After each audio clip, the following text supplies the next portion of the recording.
Hi guys, कैसे हो आप लोग। आज हम बात करेंगे मैट्रिक कक्षा के जीव विज्ञान का चैप्टर नंबर 1 जो एनसीईआरटी में 6 नंबर में है, जैव प्रक्रम। उसी के टॉपिक पोषण न्यूट्रिशन के बारे में, ठीक है। उसी में से आज हम बात करेंगे बहुत ही इंटरेस्टिंग क्वेश्चन, जीव अपना पोषण कैसे करता है। इससे पिछले वीडियो में मैंने बात किया था कि जीव अपना भोजन कैसे प्राप्त करता है, उसके बारे में मैंने बात किया था। यहाँ पर हम बात करेंगे जीव अपना पोषण कैसे करते हैं, ठीक है। तो चलिए बात करते हैं। How does an organism eat its food. Okay, चलिए बात करते हैं इसके बारे में। यहाँ पर आप देखिए, एक अमीबा का उदाहरण लिया गया है। एक बात बता देता हूँ, जितना शरीर जटिल होता जाएगा, जितना कोशिका बढ़ता जाएगा, एक कोशिका में उतना जटिलतम नहीं होता है, इसीलिए उसमें सरलतम रूप से फूड अपना अंदर ग्रहण कर लेता है। यही मानव का बात रहा, तो मानव में कई अंग होते हैं उस फूड को पचाने के लिए। अमीबा में देख सकते हैं एक केंद्रक है और कोशिका द्रव होता है, ये इतना होता है इस सब में। यहाँ पर सिर्फ यहाँ पर भोजन को खाने के लिए ये अपना उंगली जैसी प्रवर्धक से अपना भोजन ग्रहण करके अपने अंदर फूड को ले लेता है, और यहाँ पर देखिए कुटपाथ के द्वारा अंदर लेता है और उसे खाद्य रिक्तका में परिवर्तित कर देता है। और विस्तृत किस में होता है, यहाँ पर कोशिका द्रव में सभी भोजन क्या हो जाते हैं, विस्तृत हो जाते हैं, और जो बचा भोजन है वो बाहर निकल जाते हैं, ठीक है। इसी के बारे में आज बात करना था। और आगे बात करेंगे कि मनुष्य में डाइजेस्टिव सिस्टम, उसी के बारे में बात करेंगे, मनुष्य में पाचन कैसे होता है। चलिए बात करते हैं ह्यूमन डाइजेस्टिव सिस्टम, मानव पाचन तंत्र, ठीक है। इससे बीएससीबी मैट्रिक एग्जाम में बिहार बोर्ड में 5 मार्क के क्वेश्चन पूछे जा सकते हैं।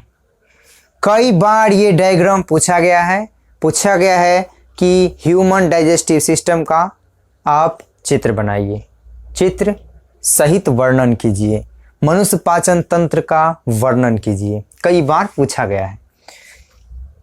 इसीलिए आप इस डायग्राम को अच्छे से बना लें, स्क्रीनशॉट भी ले सकते हैं आप, लेकर के इसे अच्छे से प्रत्येक जितना भी यहाँ पर इसका पार्ट लिखा गया है प्रत्येक को याद कर लें, क्योंकि इसे लिखना बहुत ही ज़रूरी है, नहीं तो आप 5 मार्क नहीं ले पाएंगे, ठीक है। तो चलते हैं बात करने के लिए ह्यूमन डाइजेस्टिव सिस्टम के बारे में।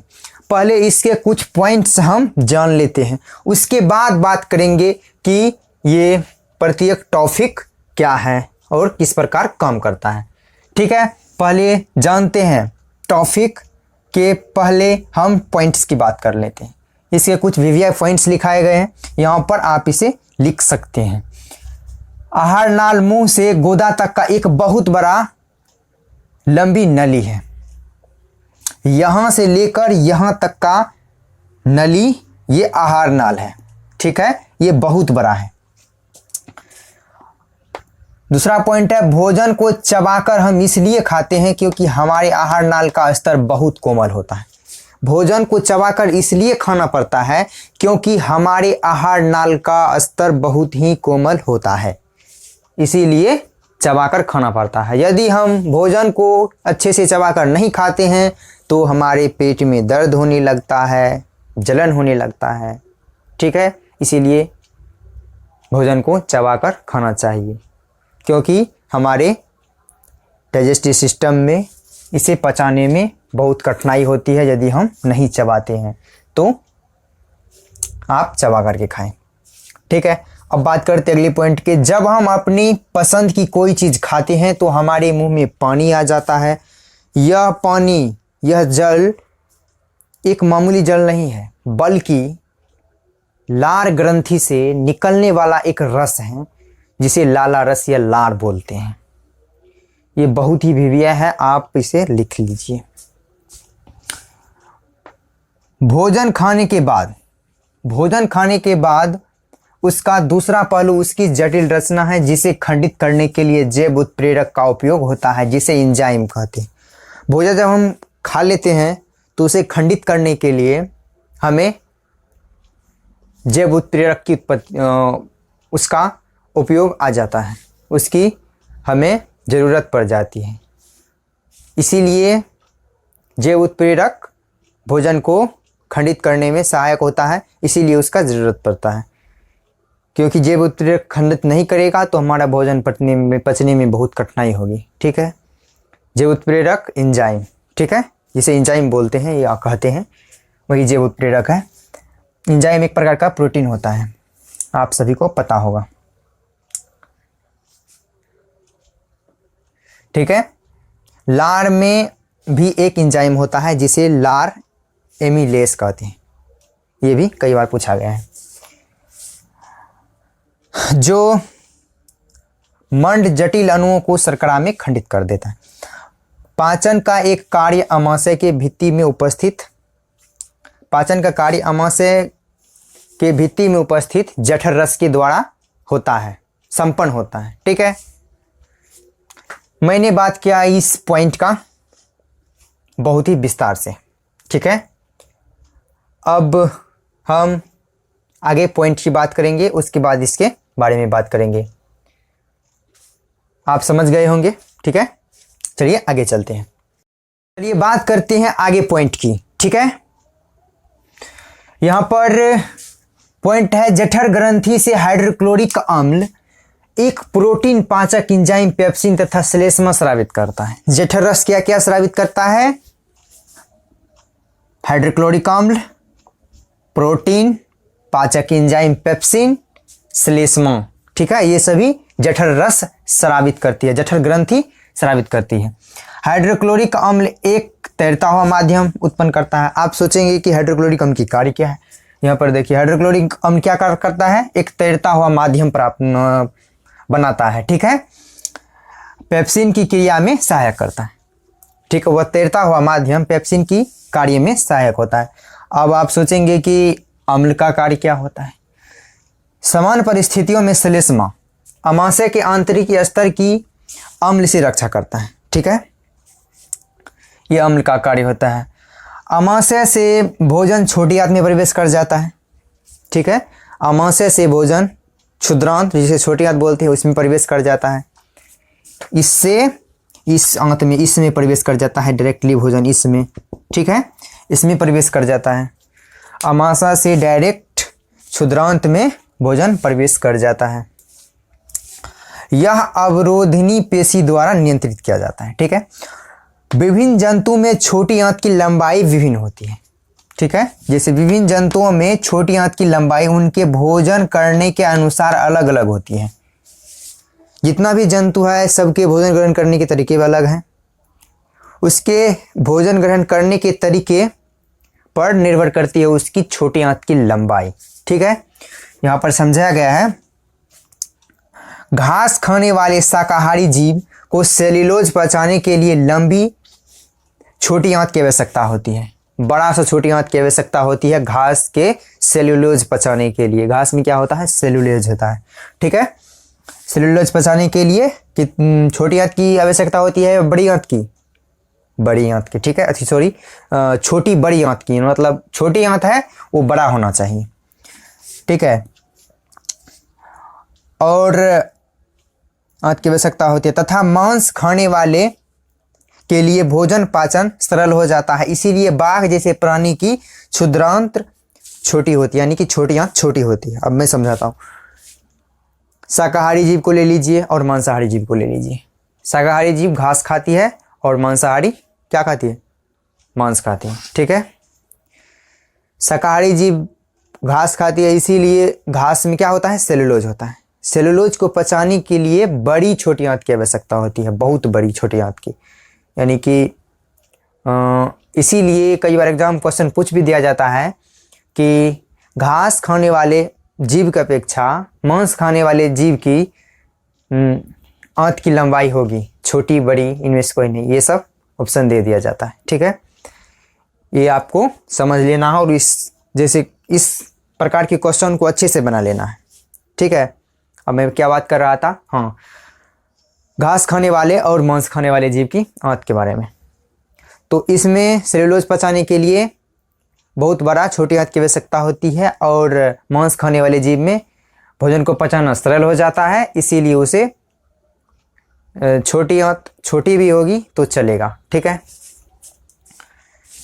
अब आगे है छोटी आंत कार्बोहाइड्रेट प्रोटीन वसा के पूर्ण पाचन स्थल है। छोटी आंत में कार्बोहाइड्रेट प्रोटीन और वसा पूरा पचित हो जाता है। ठीक है, और इमल्सकृत वसा का पाचन करने के लिए लाइपेज एंजाइम होता है। लाइपेज एंजाइम इमल्सकृत वसा का पाचन के लिए होता है। चलिए, अब मेरा पॉइंट खत्म हो गया। अब बात करते हैं इसमें जितना भी यहाँ पर इसके अंग हैं, ये सभी के बारे में हम बात करेंगे। अब बात करते हैं यहाँ पर डाइजेस्टिव सिस्टम के फिगर के बारे में। पहला है जीवा, टंग। ठीक है, जीवा से हमारे मुंह में जो भोजन खाया जाता है उसे लार से मिश्रित करके और भोजन खाने में यह जीवा सहायता करता है। ठीक है, भोजन को चबाने में सहायता करता है। उसके बाद है मुंह, माउथ। ये जो है भोजन को चबाते हैं, जिसमें जीवा, दांत इसी पाए जाते हैं। ठीक है, उसके बाद है ग्रासिका, इफोगस। ग्रासिका द्वारा भोजन को आमाशय तक ले जाया जाता है। यदि आपको कोई पूछे आहार नाल में सबसे पहले भोजन कहाँ पर प्रवेश करता है, तो मुंह होगा। और बोलेगा यदि ग्रासिका से जाया हुआ भोजन सबसे पहले कहाँ जाता है, तो आपको उत्तर देना है आमाशय में। सबसे पहले आमाशय में भोजन प्रवेश करता है। आमाशय में होता क्या है कि इसमें जठर रस से स्रावित कर दिया जाता है। इसके सतह पर जठर रस पाए जाते हैं, इसे स्रावित करके इस भोजन में मिक्स कर दिया जाता है। ठीक है, जिससे भोजन लार में और उस पाचक रस में पूरी तरह मिल जाता है। ठीक है, उसके बाद हम बात करते हैं डायफ्राम, पित्तरस, पित्ताशय, यकृत। ठीक है, यहाँ पर पित्ताशय, इसमें पित्त होता है, और यकृत में पित्ताशय होता है। पित्ताशय में पित्त होता है और यकृत में पित्ताशय होता है। ठीक है, इस पित्ताशय में पित्त होता है, ये भोजन को क्षारीय बनाता है। ठीक है, क्षारीय इसलिए बनाता है क्योंकि भोजन कभी कभी हमारे पेट में नहीं पचता है और जलन उत्पन्न करता है हाइड्रोक्लोरिक अम्ल ज़्यादा स्रावित होने के बाद। इसीलिए उसमें ये पित्त यानी क्षारीय पदार्थ मिलाना अति आवश्यक हो जाता है, और उसे एंजाइम की सहायता से छोटे छोटे टुकड़ों में खंडित करना पड़ता है। उसमें भी ये क्षार भूमिका निभाती है। ठीक है, इसीलिए इस क्षार का उपयोग यहाँ पर किया जाता है। उसके बाद है अग्नाशय। ये अग्नाशय में भी कार्य होता है। अग्नाशय में पित्त जाता है और इस पित्त के कारण ही अग्नाशय में से एंजाइम भोजन को खंडित करता है। ये बात होगी इतना तक। ठीक है, उसके बाद छोटी आंत। जब भोजन में इतना कार्य हो जाता है तब वह छोटी आंत में प्रवेश कर जाती है। छोटी आंत में प्रवेश करने के बाद वहाँ पर छोटी आंत में कार्बोहाइड्रेट, प्रोटीन, वसा, इस सभी का पूर्ण पाचन हो जाता है। ठीक है, पाचन होने के बाद इसमें छोटे छोटे टुकड़े में तो खंडित हो जाता है भोजन, छोटे छोटे टुकड़े में।